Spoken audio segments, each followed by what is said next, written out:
So 20 minutes starts now. Class A GT3 cars only. There's still 32 of them. It's an extraordinarily close field, and 13 of them were covered by under 1 second already, and that's in a session where everybody else was on the road. Now they've got their own little bit of racetrack to play with. It might get even closer. The top of the mountain will be maybe not much less busy, but the traffic will be rather quicker this time around, and this might just be where we see the quickest times of the day. Having said that, I think they'll need to do it early, and yeah, watch them make a mockery of me and do it after the checkered flag. I agree. With track temperature coming up the way it is, the ambient temperature rising well over 30 degrees now in Bathurst, quite humid too. I think they're going to have to punch out a lap early on, otherwise the tyres just are not going to perform to their intended specifications. Down here at BMW, the driver in question, Ricky Collard, made his way back to the garage and went over to the crew guys to explain what happened. He is not a happy bunny. He feels like he was nerfed off of the track unfairly, and the guys still have not got the car back yet entirely. Well, they've started to assemble new pieces, namely a right front suspension bit, but they know that this is their day over. They have no chance of going for pole, and in sessions where BMW have been so strong, this was definitely the underdog team to come in and try and snag that pole. Now it's an early night for Ricky Collard. Good news is he has lots of laps around this place. Bad news is they're all virtual. Yeah, and that is a car that had been a bit of a sleeper and was coming on strongly exactly at the right time. Now, this session's times are combined with the Q1 times, and that's how we'll find the top 10 cars. So there are a few people here, gentlemen, who have to get a wiggle on, because there were some big names outside of the top 10 when we saw them earlier on, and they won't want to be going home early. Nice to get an early finish, but no one wants an early finish when there's a Pirelli top 10 shootout to go. Well, what we know is anything over a 203 will not do to get into the top 10, because I think, like Krells, we have 11 cars in the 203s by the time we got to the checkered flag at the end of the first part of qualifying. The 88 car is out there and running very quickly. Well, they're all going to do it when they've got the space on the track. And the Maranello Ferrari then heads up the Audi mountain straight towards Griffin's Bend, down through the gearbox, trying to take the momentum into the corner, not riding the exit curb on the left-hand side too much. Will have to come in from the middle of the road into the Audi cutting, and he's got traffic already. Stay to the right of the brow. Oh, brilliant driving from the Audi that he's just gone through. Slightly offline, just took maybe a little bit too much curb on the first of the two exceptionally quick right-handers as he climbs to the top of the mountain. More traffic now. Is the driver going to be aware of what's going on? Yes, he is. The Mercedes-Benz stays out the way, flat in fifth through the left-hander at McPhillamy. He is absolutely honest, heading to Skyline. Yeah, really good lap so far by the Ferrari. Clean, smooth and in control, and that's all you can do. And then the rest of it is up to the traffic jumping out of the way. Down the hill they go, through the Avis S's and then down to the Bentley Forest Elbow. Exit critical, straight line speed in these cars, important on the run down to the Caltex Chase. The cut-off time we're going to look for at the moment is 2:03.897. That is the bottom of the top 10 from qualifying one. You go faster than that, you're in. And if you're slower than that, you're out. No pressure. And you go forward to the Pirelli top 10 shootout later on this afternoon. Listen, easy flat. Pound the brakes at about 80 metres up the hill to third gear. In the Caltex Chase now. This has been a nice lap, smooth, in control. Split times look solid. And car 88 will start this 20 minutes particularly well. He'll have another go at it after it. Let's see what the lap time tells us. As he goes across the line, it's a 2:03.58, and that's an improvement, moves them to fourth place. And looking back behind that car, a couple more cars going very quickly indeed. Look out for the time across the line for the number 7 BMW, but also for the 22 AMG. Both cars going very quickly. The Walkinshaw GT3 does not get anywhere close to that 203 mark. The number 22, 203.909, not good enough, Krelzy, for that one. Yeah, and on the bubble at the moment, the number 35, Medecky Stone Motorsport machine, the Mercedes-Benz number 22 in 11th position, and we've got our first 202 of the session, and we've got our second straight afterwards, and it's two BMWs. The team cars, BMW Team SRM, go bang, bang, 263 for car 60, and a 2:02.8 for car 7. I think it's Timo Glock behind the wheel of the Vodafone car and Marco Wittmann behind the wheel of car 60. How costly is getting that other BMW turned around up at the top of the mountain going to be? Because we thought those BMWs were coming on strongly at the right time, and my goodness, the two Team SRM cars, 60 from 7, 2:02.6, 2:02.8. Now who's on the bubble? Now it's Jamek Pem Racing in 10th position with the Medeski Stone Motorsport car out of it in 11th. It's like bump day at the Indy 500 used to be, and Tony Verlander Right. up in the first split, middle not brilliant, so he's behind it slightly on those two, but this lap still tracking to pop the Ferrari still into the 2:02s somewhere. So Verlander went hard and went early, and the BMW is making a sweep of the top 3 places now because Mostert puts car 92nd, misses the top spot by 0.1 seconds, and puts the Mark GT car into 2nd place. And that, the Jamek Pem car still on the bubble, car 74 in 10th place. See if there's improvement here for the Ferrari from Verlander. He's 7th, he improves, he goes back to 4th with a 2:03 flat. BMW's top 3 though, and again, the Valkenhorst guys must be kicking themselves that they're not in this. Top 10 now, separated by better part of a couple of seconds. Bathurst does you no favours. No, The car, absolutely not. for me, crucially still outside the top 10 is 22, Shane van Gisbergen, 11th place. And both of the Nissans as well, guys. The 24 rolling down pit lane as we speak. Also moving up the order, this second part of the session at least, the Valkenshaw GT3 Porsche, the 911 5th quickest in this 20-minute session, 2:03.3 and a 2:03.4 for the number 8 Bentley. And the other Bentley is well down, 29th position with a 2:05.5. That's not a shoddy time, Quilsey, and not very long ago we'd have been raving about a 2:05.4, but he's down in 30th, 29th Would position. have been lap record stuff 5 years ago, wouldn't it? Even less than that. Andy Soucek, P5 for the number 8 Bentley, which has been switched on since practice 1. Very, very fast, that car, since they rolled it out of the container. Just an audio update on those Techno McLarens. Car 1's just gone out to try and claim another pole position in the hands of Alvaro Parent, but unfortunately the 59, well, its day's done. They didn't get around to changing the rear of that car. Will Davison's already in a pair of shorts and chatting to his good mate Jamie Whincup. So they're 8th at the moment, Chad, which means they're bumped down the order. They're still in the top 10 shootout at the moment, but every time someone goes a little bit quicker, they tumble down the order. If you put the best 3 sectors together, and nobody has yet, a 2:02.457 is the theoretical best time. And we're down to a 2:02.6, so there's at least a couple of tenths still to find here from the times that we've already seen. So here's the STM Mercedes-Benz. It's outside the top 10. It's 14th. You need to be 10th or better to get through to the Pirelli shootout. It'll be Van Gisbergen behind the wheel. The car in 10th at the moment is the JBS Lamborghini. David Russell punched down a mid 2:03.5 to get them inside the top 5 in that qualifying before, but oh no, traffic, and abort the lap. Still got 11 minutes. They've got time to throw another set of tyres at it if they need to. Ironically, the traffic came from the sister car. Bernd Schneider cruising along slowly and got in the way of the STM entry. And it looks like the SRM BMW number 60, which is currently on provisional pole, fastest in this session, yep, rolling down the lane. So it's not all done for them at the moment. They must be feeling the pressure. Less than a second, covering 12 cars now. And there's another second back to 23rd spot. So if you find half a second, you'll move from 23rd to 15th.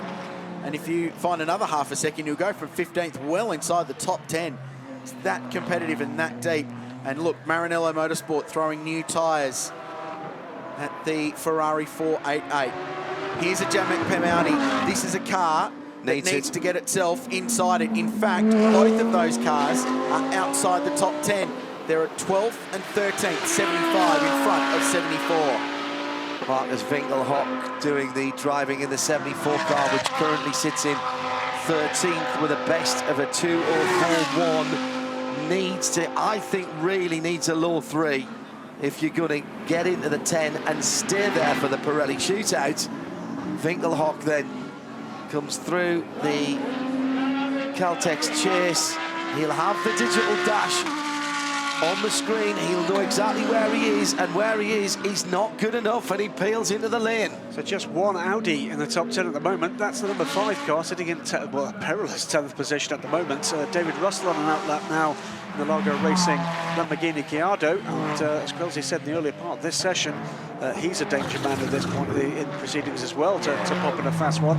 But we've yet to see the best of the Nissans. Here's the 24 car, 9.5 minutes left. And if you're wondering why they're aborting their laps when they know they're down, it's such a long lap here at Mount Panorama in a short session. You're easier just to jump into pit lane, throw another set of tyres at it and go back out. You'll actually save time than you will wobbling around, go back to pit lane and go through the whole process. So when you know you're not going to improve, abort the lap, dive into the lane. If the flag came out now, we'd have 3 BMWs, a Ferrari, a Bentley, a Porsche in the top 6. And then, well, just about everything else in the top 10.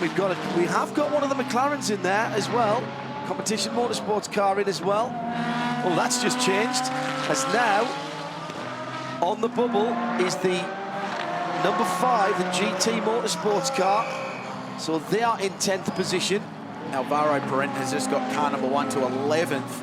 Just missed out on getting inside the top 10 by 0.05. They're the kind of margins we're talking about. That's the difference between making the shootout and not making the shootout. It's that close. So BMW 1, 2 and 3. The benchmark is a 202.6.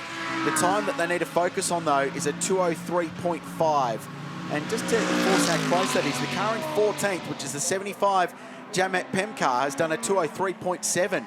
So 0.3 of a second they need to find. That's all, and they get themselves into the shootout. Lots of green in the early teens, and we'll keep an eye on that as we head down the pit lane and share Adam.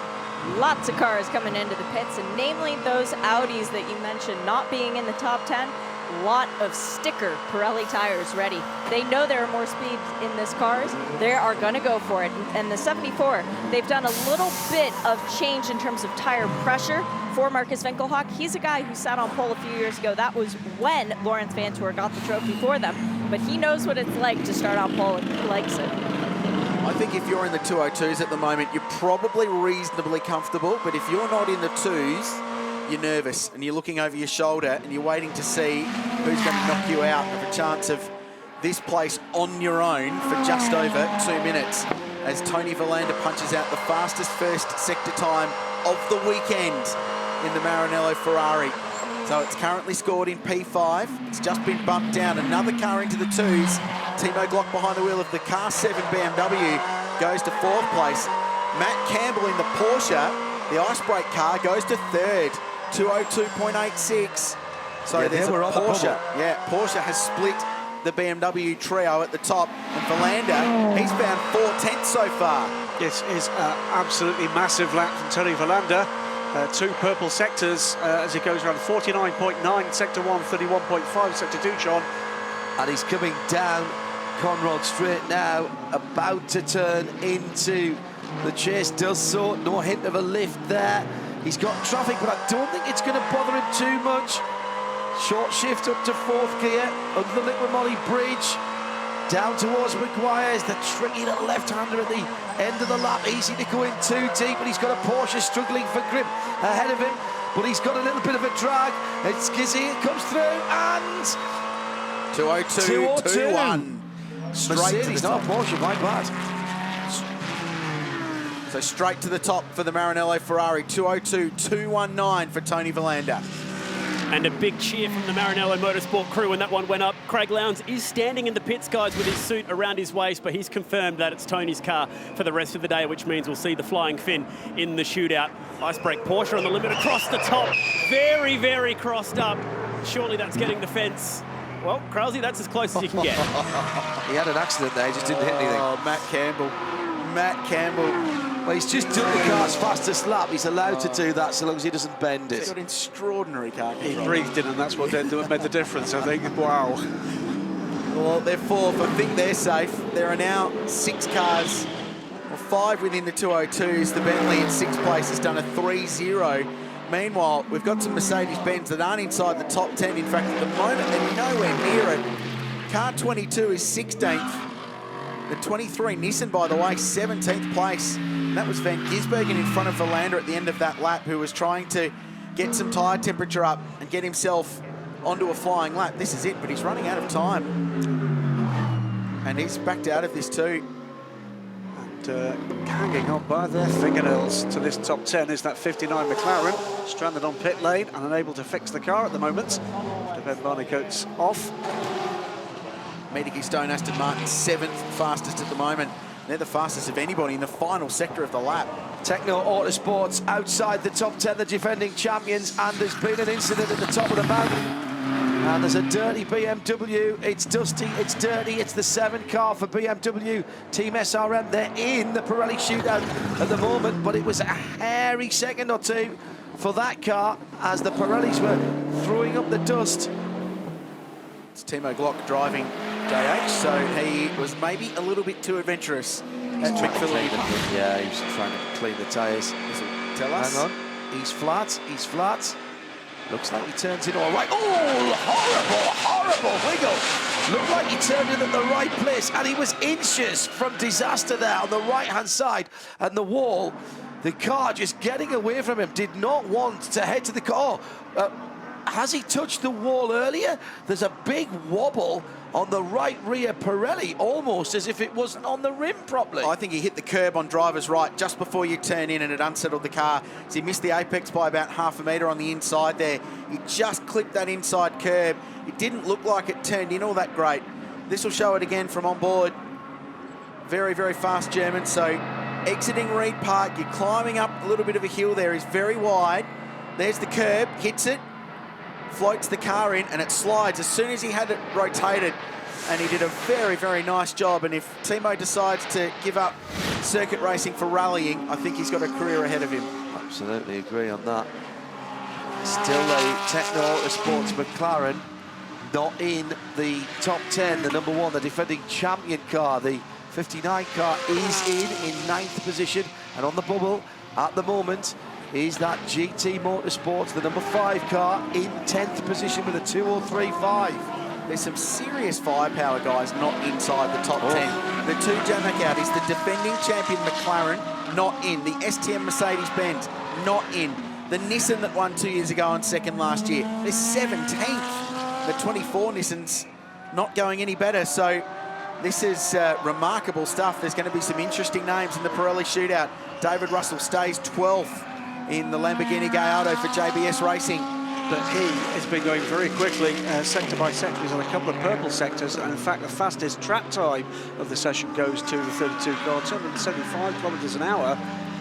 And here's Berdo, and he's gone off on the final corner. He was on a good one as well in the 22 car, 16th position for Mercedes AMG team, and he has dropped that, and he's worse still, he's ruined the start of the next lap. Craig Baird was looking to improve from 16th and just threw it away at Maguire's. That's his last chance in this part of the session. It's only a minute and a half left. He will not come round to start another quick one. They're out at best. They're 16th.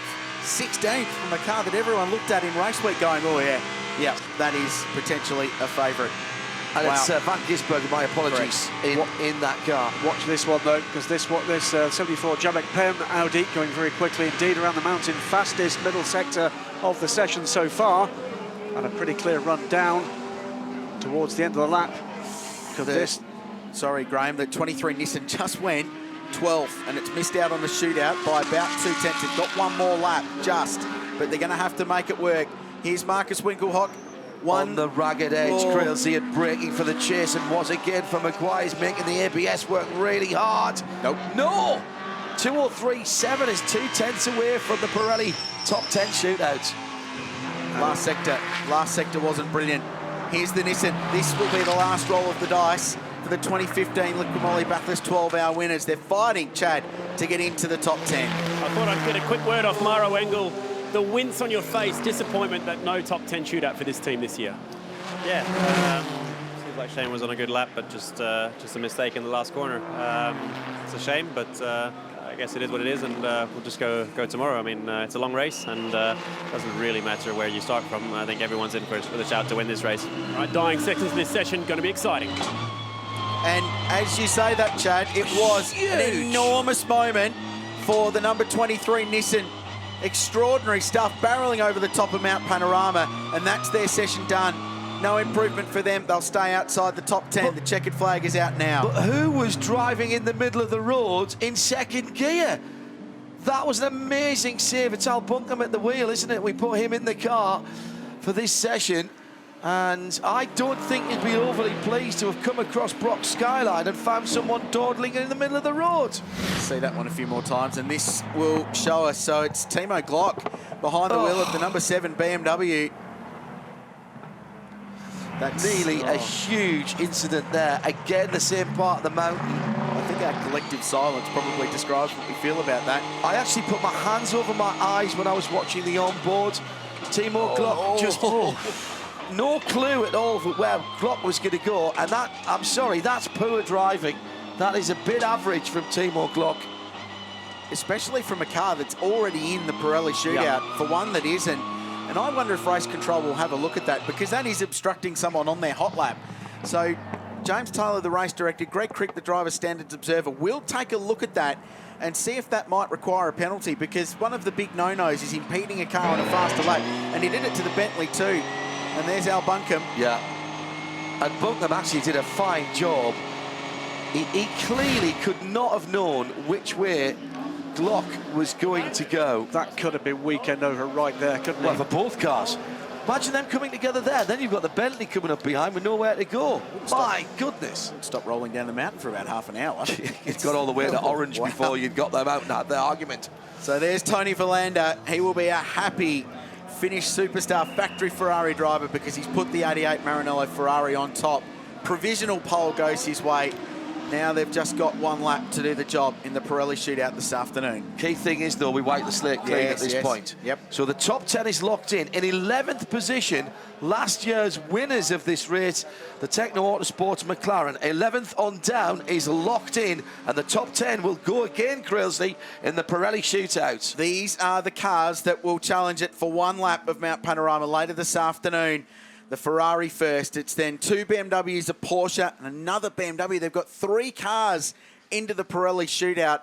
Matt Campbell in the Porsche split them. Watch him over one lap. That'll be fun to watch. The number 911 Porsche's there too. The Miedeke Stone Aston Martin, dark horse for me this weekend. Nicely inside the 10. And in 11th place, missing out, the defending champions. Do you know how much they missed out on getting inside the top 10? Come on. 0.09. That's the margin. The positions from 11th on down are locked in. We had the class pole sitters set in the previous session. So now all we've got to look forward to is the small matter of 10 laps for the top 10 positions in the Pirelli shootout.